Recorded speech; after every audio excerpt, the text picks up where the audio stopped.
Christine Chouraki est avec nous sur le plateau. Bonjour Christine. Bonjour Sabrina. Alors vous avez choisi de nous parler aujourd'hui de la peur de l'abandon. Oui, alors l'abandon et la peur de l'abandon sont des causes principales de mal-être et de mal de vivre. Alors, où est la racine de cette peur? Oui. C'est un événement qui peut s'être passé pendant la vie fétale, pendant la petite enfance ou l'enfance tout court. Un événement qui peut passer inaperçu pour certains enfants, mais qui pour d'autres sont de vrais traumatismes. D'accord. Donc tout revient de très loin de toute façon. De toute façon, tout revient de très loin. Hein, voilà.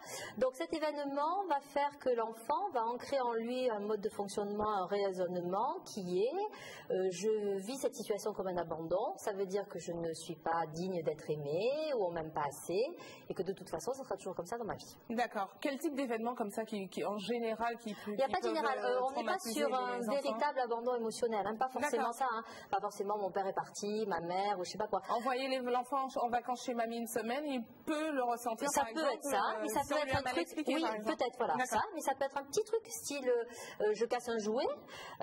Pour moi, ce jouet représentait le lien à maman, le lien à papa, etc. Il se casse, je pleure.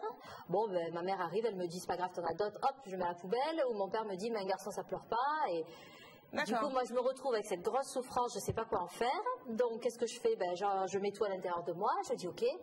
Donc on ne peut pas vraiment protéger les enfants d'une peur de l'abandon plus tard en tout cas. Il faut essayer le plus possible de les accompagner dans cette espèce d'apprentissage de la séparation, de l'autonomie avec le plus de présence possible. Mais on est tous occupés, on a d'autres choses à penser, il peut y avoir des événements qui se passent.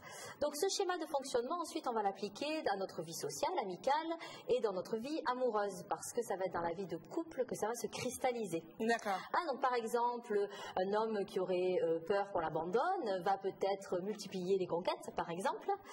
C'est ça. Pour être sûr que s'il y en a une qui me lâche, il m'en restera une autre sous la main.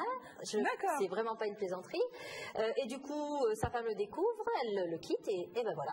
C'est bien ce que j'avais dit. Et du coup, il a gagné C'est-à-dire que si vous voulez, après, les comportements vont se mettre en place pour être en accord avec ce que je pense et les injonctions que je me suis mis en place dans mon enfance. D'accord, donc ils créent leur propre abandon au final, hein, c'est ça. Donc si on n'arrive pas, donc c'est le travail qu'on propose en neurotraining, si on n'arrive pas à remonter, à casser ce mode de fonctionnement, eh bien il va s'appliquer dans le couple, avec les amis, au niveau du travail, tout le temps. C'est-à-dire, le schéma c'est je ne corresponds pas aux attentes de la personne, que ce soit ma vie privée, mon patron, mes amis. De toute façon, l'issue c'est le rejet, la séparation.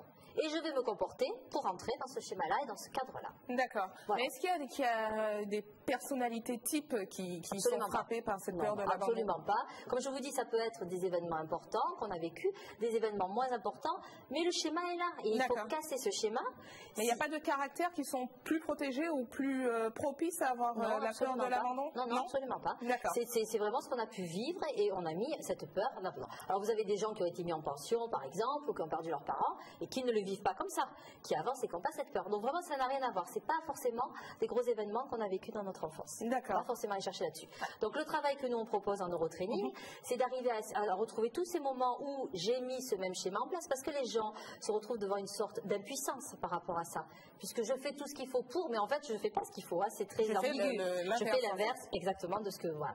Donc on les aide à remonter, on essaie de trouver depuis quand ce schéma est mis en place, on essaie de trouver quel est l'événement ou du moins la période, l'émotion. Enfin après le travail neurotraining, c'est toujours un schéma qu'on cherche. Alors aujourd'hui, c'est la fête des amoureux. Et oui. Alors peut-être que les amoureux entre eux, est-ce qu'il y a des techniques pour détecter que bon, chéri, mon chéri, mon amoureux ou mon amoureuse, il collectionne les conquêtes, comment faire pour lui dire bon ben c'est bon, je vais pas t'abandonner sauf si tu continues à collectionner. Alors là il dira ben voilà, j'y suis arrivée. Non, je crois qu'il faut rassurer, évidemment, se rassurer, c'est à Saint-Valentin, donc il faut en profiter, se rassurer, se conforter sur les sentiments, mais je vais dire que c'est pas dans les paroles qui vont compter, mais ça va être les actes. Donc actons des choses qui prouvent à l'autre que ben, il peut avoir confiance, qu'on l'abandonnera pas et qu'on le laisse pas. Mais en même temps, c'est celui qui a la peur de l'abandon qui doit travailler sur lui pour comprendre la racine. Donc du coup, il faut consulter. Si vraiment on sent qu'on est dans ce schéma-là, si vraiment on sent que c'est répétitif, c'est récurrent dans plein de relations, il ne faut pas hésiter effectivement à consulter. Très bien. Merci Christine d'être venue sur le plateau. Je rappelle que tous les conseils, en espérant que tous vos conseils ont aidé les téléspectateurs et que vos coordonnées complètes s'affichent à l'écran pour ceux qui voudraient des conseils personnalisés. On passe à l'ABC d'Albert Jacquard. Juste après, nous allons parler de sophrologie, toujours pour vous permettre de déstresser. À tout de suite.